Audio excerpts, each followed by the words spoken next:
సభా సాంప్రదాయాలని మంటగలిపే విధంగా ఆల్రెడీ అధికార పక్షానికి సంబంధించి గవర్నర్ గారి అడ్రస్ మీద ఇద్దరు సభ్యులు మాట్లాడారు. మా సభ్యుడు జగదీశ్వర్ రెడ్డి గారు మాట్లాడుతున్నటువంటి ధర్మిల వారు ప్రతిసారి అతని ఇబ్బంది పెట్టేటువంటి ప్రయత్నం జరుగుతుంది కూడా మీరందరూ చూశారు. ఈరోజు జగదీశ్వర్ రెడ్డి గారు శాసనసభలో ఏం మాట్లాడిండో మీరు లైవ్ ద్వారా చూశారు. ఈ సభ అనేది అందరి సభ్యులకు సమానమైనటువంటి హక్కు ఉంటుందని, ఈ సభ ఎవరి సొంతం కాదని వారు చెప్పినారు. స్పీకర్ గారు మీరు పెద్ద మనిషిగా అక్కడ ఉన్నారని కూడా చెప్పారు. ఈ రోజు ప్రసాద్ రావు గారు అంటే, స్పీకర్ గారు అంటే అందరికీ గౌరవం. వారిని యునైనిమస్ గా ఎలక్ట్ చేయడానికి కూడా మేము సహకరించినటువంటిది. కానీ ఇప్పుడు ఇక్కడికి మీడియా పాయింట్ దగ్గరికి కాంగ్రెస్ పార్టీ సభ్యులు వచ్చి ప్రతిసారి మాట్లాడితే దళితుడు దళితుడు అని చెప్పి వాళ్ళే అవమానించే విధంగా మాట్లాడుతూ, మేము ఏ రోజు కూడా వారిని గౌరవప్రదమైనటువంటి స్పీకర్గానే చూసినాం తప్ప మేము ఏ రోజు కూడా కించపరచాలనేటువంటి ఉద్దేశంతో చూసినటువంటి దాఖలాలు కూడా లేవు. అసలు జగదీశ్వర్ రెడ్డి గారు మాట్లాడింది, ఈ సభ అనేది అందరిది, ఈ సభ ఎవరి సొంతం కాదు అనే విధంగా వారు మాట్లాడారు. మీరు స్పీకర్ గారు పెద్ద మనిషిగా అక్కడ కూర్చున్నని కూడా మాట్లాడారు. వాళ్ళకి ఏం తప్పు అనిపించిందో సస్పెండ్ చేయాలి అని మాట్లాడుతున్నారు. అది కరెక్ట్ కాదు.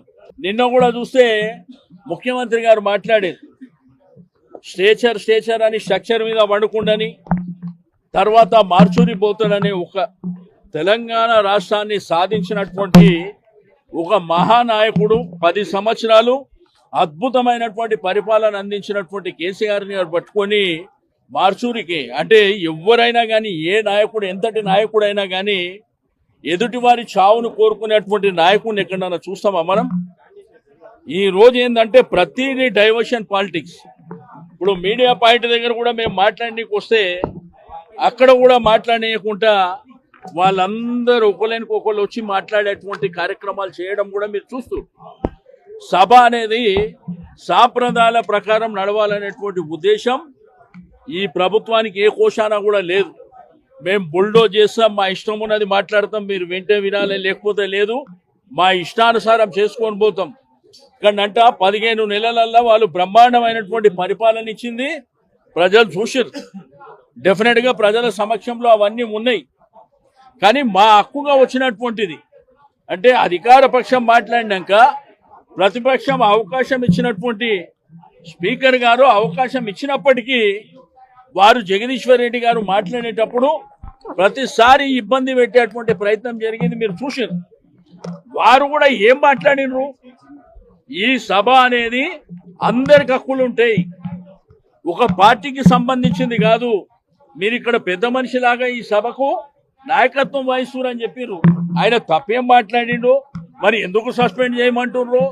మాట్లాడితే దళితుడు అని ఎందుకు సంబోధిస్తున్నారు? మేము ఆ పద్ధతిలో చూడలే. ఆయన ఒక గౌరవప్రదమైనటువంటి శాసనసభాపతిగానే మేము చూసినాం తప్ప మేము వ్యక్తిగా కానీ కులపరంగా కానీ చూసినటువంటి దాఖలాలు లేవు. కాబట్టి ఇప్పటికైనా మీరు ఎన్ని ఇక్కడ చేసినా కానీ అల్టిమేట్గా ప్రజలు చూస్తున్నారు.